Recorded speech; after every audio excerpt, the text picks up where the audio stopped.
You need all this support. The group of people who need it most don't really have it. In corporate, you get all these different resources and seminars, and you have 18 bosses that you can go to for stuff. And when you're an entrepreneur, it is you. Welcome to Built4Profit Podcast, where entrepreneurs share real stories and strategies that actually work. We're here to inspire, challenge, and give you the playbook to profit with purpose.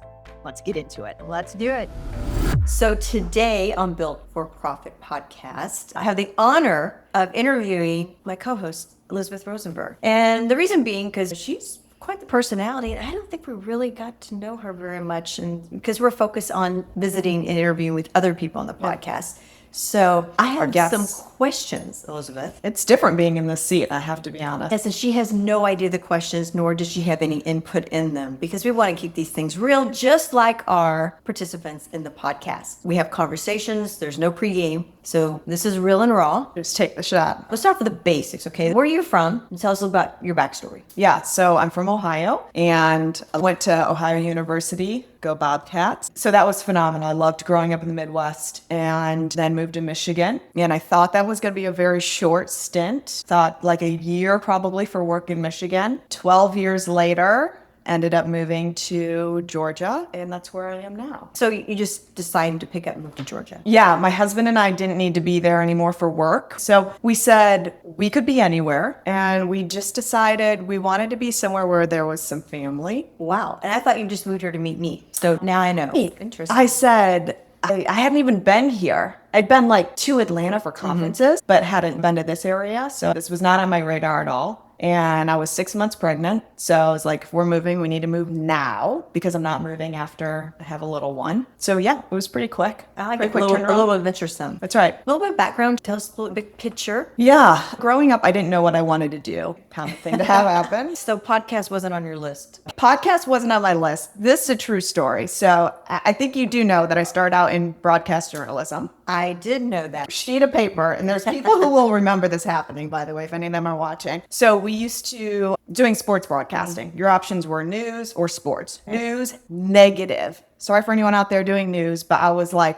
1 week in that, and I was like, this is not for me. The only other thing is sports. And those people are pretty fun, okay? It's a fun group to be around. So it was like sports broadcasting. Anyway, ultimately, I was like, I am never going to know the hits and stats of the baseball players. Like, I like watching the game. Never going to know what these men know. And women, but mostly men. But anyway, it was after one of the football games, and it was my first time live on TV. I had my notes. I could have told you everything that happened to this game backwards and forwards. And then the spotlight comes on me, and they're going to show the clips of the game, and I'm supposed to voice over. And I look down, and I'm seeing black. Can't read anything on my paper. And the host is sitting next to me. And I know, I was like, let me just lift up my paper. Maybe I can see it. Maybe it's the light. I don't know. Or I'm blacking out. I'm not really sure. And I lift up my paper, made up what I was saying, because I looked and I was like, that's not matching what I'm saying right now. And then I never went on live TV again after that. So you're saying they didn't invite you back? They did not invite me back, but I think they understood. So ultimately, yes, I ended up getting my degree in organizational communication. And I remember calling my mom, and I was like, I don't know, I think I want to change again. And she said, Elizabeth, you graduate and you figure it out afterwards. Just get your degree and figure it out. Good wisdom, Mom. Yeah, she knew, because I wasn't going to probably figure it out the next couple of years anyway. So tell us about one moment that really defined you as a person that I'm sitting here with today. Okay, so I moved to Michigan, and I had a position that had a lot of growth potential, but started out small. Low pay, but so much room to grow. And I get it. From being a parent now, I understand that I'm working for a company, mainly commissions. It on books doesn't sound like maybe the best decision I could have made. And I'm in a different state, whatever. So I remember talking to my mom a couple months in, and I had an offer from a family friend to run a different type of company. Came out of the blue. I didn't ask for it. And she was like, I can just see you working your way up in a company. I've seen the way you take on a challenge. You could have health benefits and all these other things that are long-term really great. And I said, I hear you, but I've never been around a group of people who are more motivated than the people I am with now. And I truly don't understand where this train is going, but I know it's going somewhere and I want to be a part of it. Even though I didn't understand, like, what am I after or where are we going? I knew I could never look back and wonder if I had stayed, what could I have done? That's pretty powerful. It goes back to what you talk about a lot is you show me your circle, show me your friends, your influence, and either they're bringing you up or bringing you down. And it seems like they put you on the right train. Yes. Because that led to near me. So talk a little bit about what Q is and what we built. Tell them, like, how did we meet? We met through Women at Selling, a organization that you had started through the chamber. And ultimately, from what I remember, we might have different versions of this story, but I could tell right away that you were someone who, like, takes action, and your success spoke for itself. And I'll let you speak about that when you have your version of the interview. Your success was clear based on what you had achieved, those types of benchmarks. That's great. But what I liked was that your integrity came through even just from meeting you a few times. So I really gravitated to the fact that business success is a check. Amazing. But it's going to be someone who had heart and would understand not so much the challenges or balancing act of being a parent, but it's different to take some advice or ask questions from someone who doesn't have a family aspect, because it does play, and to act like it doesn't would be naive, but also has good intentions and the right heart and a service. That is not something you can teach someone. That's something someone either, those are part of their intentions and that's who they are, or it's not. I know the types of people I want to be aligned with and I want to work with, and let alone start a business or do a project with. So we connected on that, and I was working on Grow My Piggy and teaching, helping to get financial literacy to kids, but through their parents. So I was focused on helping parents understand how to teach their kids about money, and was just really struggling to make it land, and knew probably it wasn't the right thing to be doing. And I wanted to hear a different answer. And so I was coming to Shay with, this is what I'm doing. These are the roadblocks. Do I just need to accept that unless I'm going to go down this path with it, which is basically teach the kids? So the parents were saying, like, we understand them, but we don't want to teach them. Can't you just teach them? And I was very clear. I have my own children to be teaching. I do not need to add any more to that list. I knew I didn't want to do that. So if that's my decision, do I need to give up this aspect or pivot? So I wanted your feedback. And so we came together on this, and then started the conversation in one lane, and then ended it with you were getting ready to make a transition in your firm, which I did not know about until that meeting. And we said, what would this look like if we partnered up and got some of this information out to entrepreneurs, the people we love? I said, I don't want to teach kids. I want to work with other people who think like I do. So we just started talking about essentially the vision we had, and there was so much overlap. And we said, this just makes sense. It was a really interesting conversation because it was like having read the same book, same story, just different characters. And we're like, oh my gosh, we're just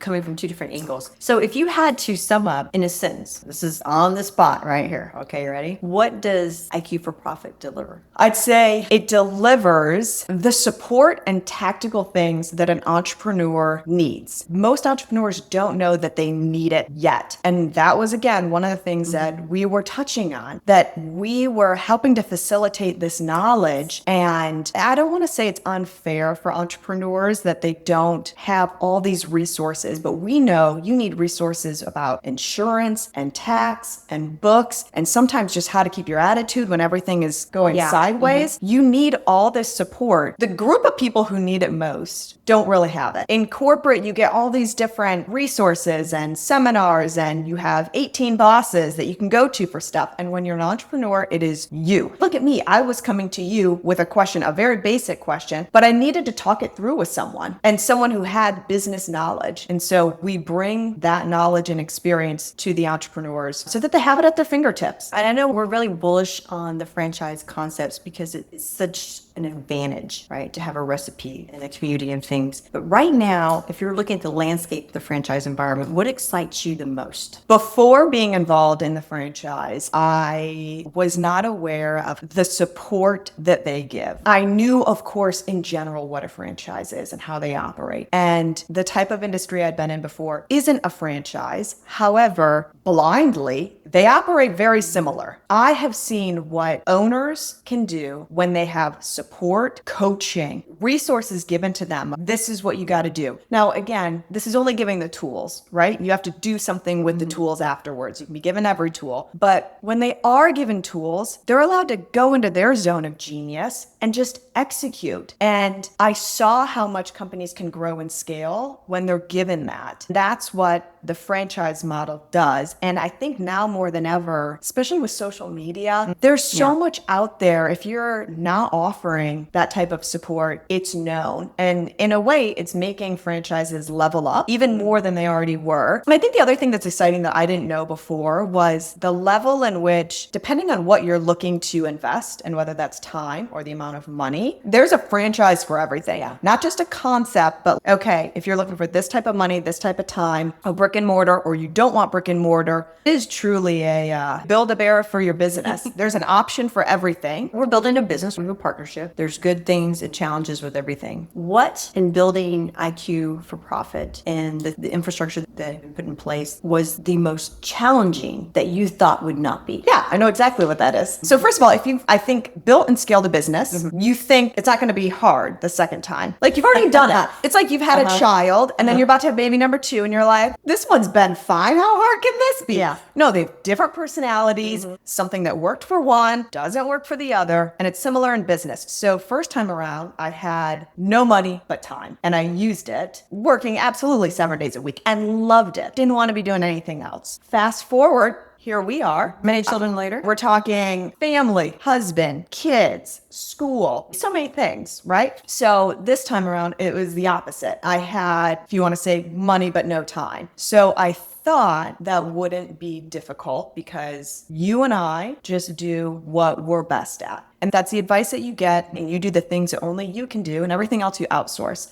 And I thought that we could launch a business with that type of mentality or approach, and you can't. You can't just say, oh, you do marketing? Amazing. Welcome to the team. They're like, what's our message? What's our brand? How do you want me to do this? You still have to have a plan. So that was the biggest thing that I guess I wasn't expecting. What has been something unexpected, pleasantly easy, or surprise that is a good surprise in building IQ? There's many times where we've sat down and we're like, how do we make this fun? How do we make this us? And building the brand, because we don't have any rules, we get to make all the rules in a way that it reflects us, stays true to what we want to be doing. And we say, we don't want to be spending our time doing that, or we don't want to build a company long-term that would be like that. So the flexibility, like that's been very fun collaborating, because I haven't ever worked with a business partner. All decisions, they start and end with you. I think that would scare a lot of people. I didn't really think much about it before we started this venture. And I was like, we're going to make decisions together, but I'm sure we'll align on them. But it's been so fun and refreshing talking through an idea. What do you think about this? And even biasly, I have to say that it's nice to be able to pick up the phone and share it. Yes, share a win. Even the voice, audio message, all those things like that, the fist bumps are good. They're real. So they can go anywhere with this. We'll leave it to dealer's choice. What is one thing outside of business that someone knew about you that they'd be surprised about? Outside of business, like just a little fun fact. I'm just trying to get it out of the business mode because we have a tendency to go to the business mode. Okay. It's the safe bubble. Yeah. Fun fact. This is a short one. I did an internship in college. I'm shocked, actually, looking back at my previous self, that it was part of my job. It was an event planning company when the boa constrictors from Britney Spears wearing it. She did that, and suddenly everyone wanted this at their parties to be walking around with a boa. Anyway, this company had a boa, a 13-foot albino python. Anyway, it was my job to give it a bath as the intern, and I did it twice. I honestly don't know how I did it, except that I thought I wasn't allowed to say no. I was like, they're going to give me a bad recommendation, or I'm going to look like I don't care, or I'm not a hard worker. So I felt like the only thing I was allowed to do was say yes. And I can just feel it still, like thinking about it. But you did it. I did do it. And then now I would say, thank you so much. We'll be outsourcing that. So I guess the one thing is that you have the ability to pay BOA instructors. Okay. What is it like to work with me? I loved from the beginning, and I could feel the energy that you have. And also, I knew the business that you had scaled, and I know what it takes to scale a business, to build a team. I think going into it, I was excited to work alongside someone who I knew was gonna align in a lot of different ways. And that has proven true. So I would say working with you, it's been fun being able to add in the professional aspect of our knowledge and our experience. I bet you laugh when you say Because of what I'm going to say next. It's been very fun to have that intellect in that aspect. And then it's also been very fun to try to push Shay to not be so professional all the time. That's what's funny about it. And I'm trying to get outside that bubble a little bit. I'm looking at my little questions here. I didn't do the hard ones for you. Oh, I have only hard ones for you. So I think I'm giving you really nice ones. I know. Let's see. What is one book, quote, or person that has influenced you that you would want to share? early on, I always listened and read Tony Robbins' books. And honestly, before, I don't even know if I knew who I was listening to. Like, he's obviously extremely influential. And I remember being in high school, I think, and I had a little note card on my mirror that said, "Can I?" And anyone who's a Tony Robbins fan is going to know it. Constant and Never-Ending Improvement. I read one of his books. Which one? I couldn't tell you. I didn't realize who I was learning from at that time. But I remember the first time I listened to Brendan used to do, and probably still does, a New Year's Day, like 3 to 4 hour training. Nice. And just kick off your year and the mentality, amazing. And so I'd heard it advertised on, I think, another podcast, and I logged in and I just resonated with the way he spoke. He'll even say like dorky or nerdy, which I don't think he is, but I get what he's saying. Like the way he comes across, it's not all like hoity-toity macho. I just liked it and have been taking his courses, doing coaching,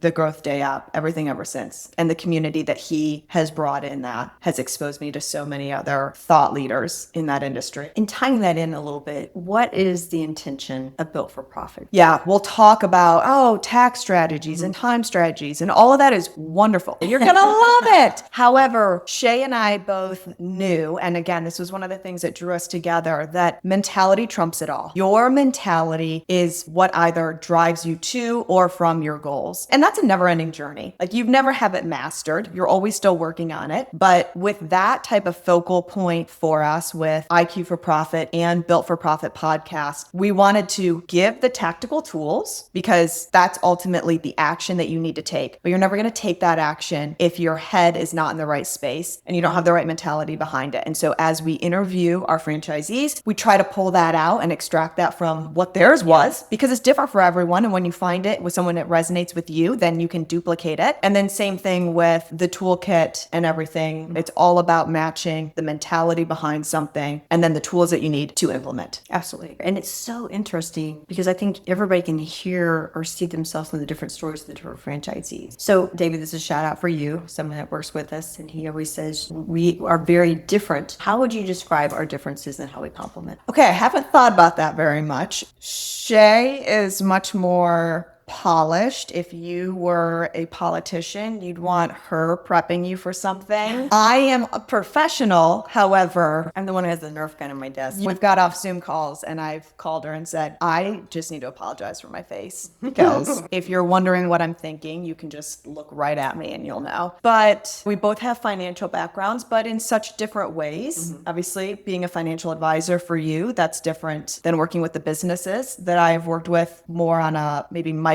level, and your focus has been more macro. But I'd say some of the connections are that we know money is emotional. Yes. And you experienced that obviously working with families and individuals from an advisor standpoint. That is emotional, dealing with their money and seeing them make decisions. Yeah. And then I saw that working with the business owners, and I thought going into that role that you would make your business decisions. It's just pure logic. This would be the right thing to be doing, or this is the logical next step. And that is not how we operate as humans. That was quite a learning experience for me, but I uncovered that and got to see it's way more fun to actually deal with the owners and entrepreneurs when we're talking about why we're driving our behaviors and the whys, and then the how we're going to make a different decision. But I'd say that was one of the biggest similarities that drew us together, but it's a compliment, because there's times where I'm like, oh, Great question. That's Shay's department. And there's times where you're like, Elizabeth's going to run this training because that's what I've been focused on. It's not even a yin and yang. It's just different things are in different areas. I agree. We never really clearly define this is your territory or not, but it's very obvious whenever we're engaging. They overlap, but they definitely have different lanes. Yes. So beyond numbers, what does success look like for you? Beyond numbers, I definitely used to look at success like the titles and the accolades. Like even if it was become smarter in this area, it meant by hitting these different benchmarks. And now I definitely look holistically at this is the type of person I want to become. And within that, it's going to include making an impact,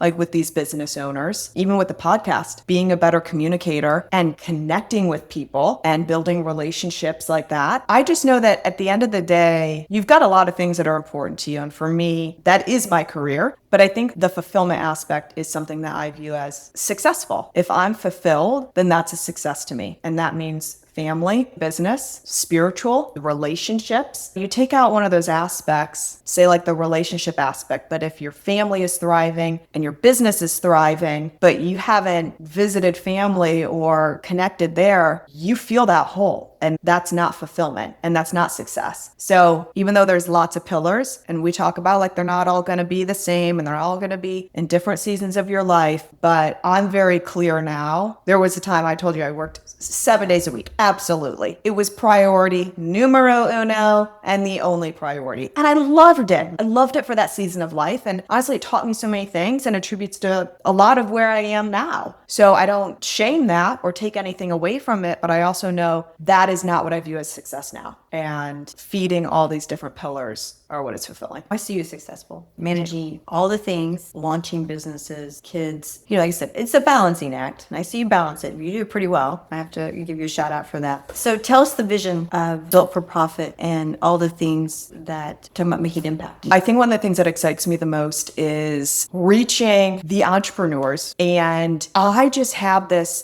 burn that is entrepreneurs deserve this knowledge. They deserve some help. They deserve some resources. I know the need for those types of resources. I know how I got to where I did was because I had those resources. So this is what I couldn't stop thinking about is imagine starting over and without the resources. So like now you have no coach, no mentor, no calls to get on about marketing, nothing for recruiting. You got a question, you don't have anyone you can call, and you've got a lot at stake. This is what people do every day as they start businesses. They're starting and they've got a lot at stake because they're likely not maybe 21 and they don't have the resources. And so that's why we chose the franchise model because they're already providing a baseline of resources. And we are coming in and being that additional one to get you so much further. And so that's what excites me is making this impact. I just know how impactful that is for families. And so making that impact is what I see as success in that level. And then reaching and sharing these stories on the podcast is so fun and they just deserve to be shared. These are people making a difference, working so hard, and they've got lessons other people deserve to hear and will make decisions differently when they do. So bringing that voice to light has been so fun. And on a larger scale, the impact comes in with the IQ for Profit toolkit and those resources and those relationships even that we've built, building out those resources has been just exciting to see. When you are aligning with people who have the same heart or intention that you do, man, it just makes you want to run even faster. Now I know to get you sneakers for the holidays. So we have heard so much wisdom in the conversations we have. You call them nuggets. And I appreciate you always showing up authentically. And I appreciate you for that. What is the nugget you want to close out your podcast with? That's the hardest question you've asked me today. I saved the best for last. Oh my gosh. Let's see. One of the biggest things is constantly learning. When I look back at things that have propelled me, it's been outside influences and firsthand mentors. And that might mean getting on training calls every week. That might mean reading books. That might mean listening to podcasts that inspire you. But anytime also that I've felt in a rut, I get on and I listen to Ed Mylett podcast. Something that is someone speaking to me, real stories, inspiring. Turn on Built for Profit podcast while you're at it. But honestly, we get in our head about how far we think we can go. And that's our body just trying to defend us. That's our body trying to keep us safe. There's nothing wrong with that. But we can likely go a lot further. And I know that I wouldn't be where I am if